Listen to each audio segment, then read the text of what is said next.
Hello and welcome to episode 2, No-Fly Zones for the DFM Maps app. Using the website, we can add no-fly zones as we create a new map or go back and edit existing maps.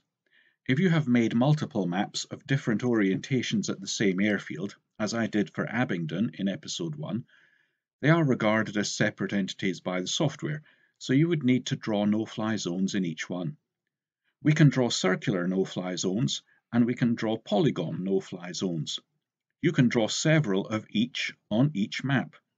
Each zone can be made no-fly inside it or no-fly outside it.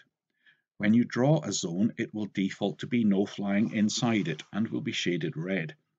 Let's start with creating a no-fly zone at Abingdon. Select Start Drawing No-Fly Polygon over here. Then just click at each corner of the polygon. Let's say that we've got this.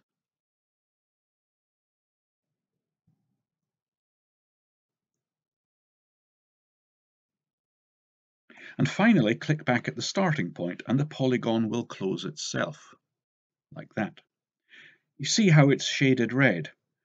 Now we click on Outside and it changes to green. So if we scroll down here, no fly, it's inside at the moment, shaded red.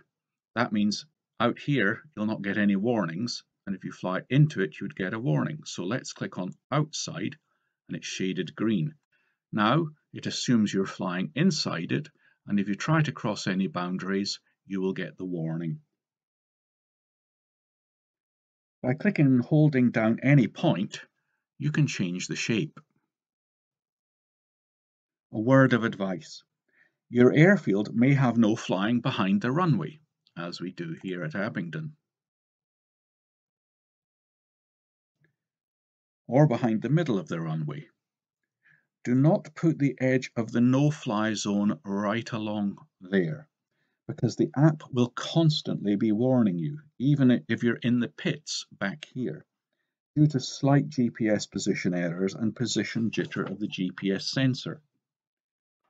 Standing at the edge of the runway here and looking out to your left or your right, you can see very easily if you've broken that edge, and you don't need the app to tell you. So set the edge back a good few meters behind the runway and pits so that the app is not constantly nagging at you during work in the pits, during taxiing, landings and takeoffs. Now I will add a circular no-fly inside zone. So press the Start Drawing No-Fly circle over here, click at the center and move out to create it. I will leave it at the default red shade, meaning no fly inside of it. Now if I fly there, the app will warn me if I fly inside the red circle and will warn me if I fly outside of the green polygon. As always, when you've finished making changes, scroll down, press the Save All to File, and then press your Create Jeti repository.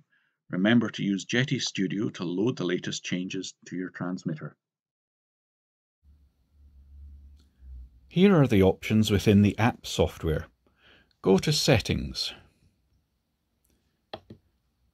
Future Position predicts ahead when you will reach the boundary of a no-fly zone and gives you a spoken warning that a no-fly zone is ahead. The default is 2000 milliseconds, that is 2 seconds before crossing the boundary. That works for slow-flying models like a glider, but you might want to set it to say 3000 or 4000 milliseconds for a fast model. To get no advance warning, set it to 0.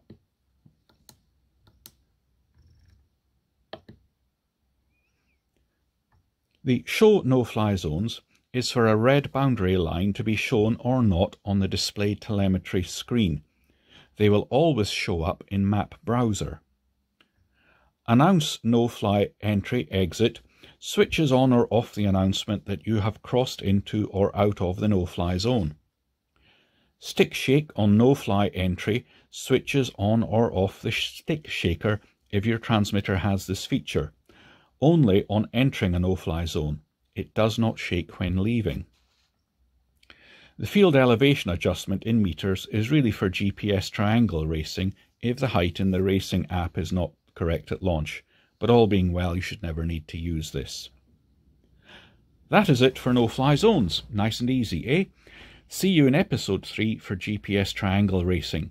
Click the link at the top left of the screen to go straight there.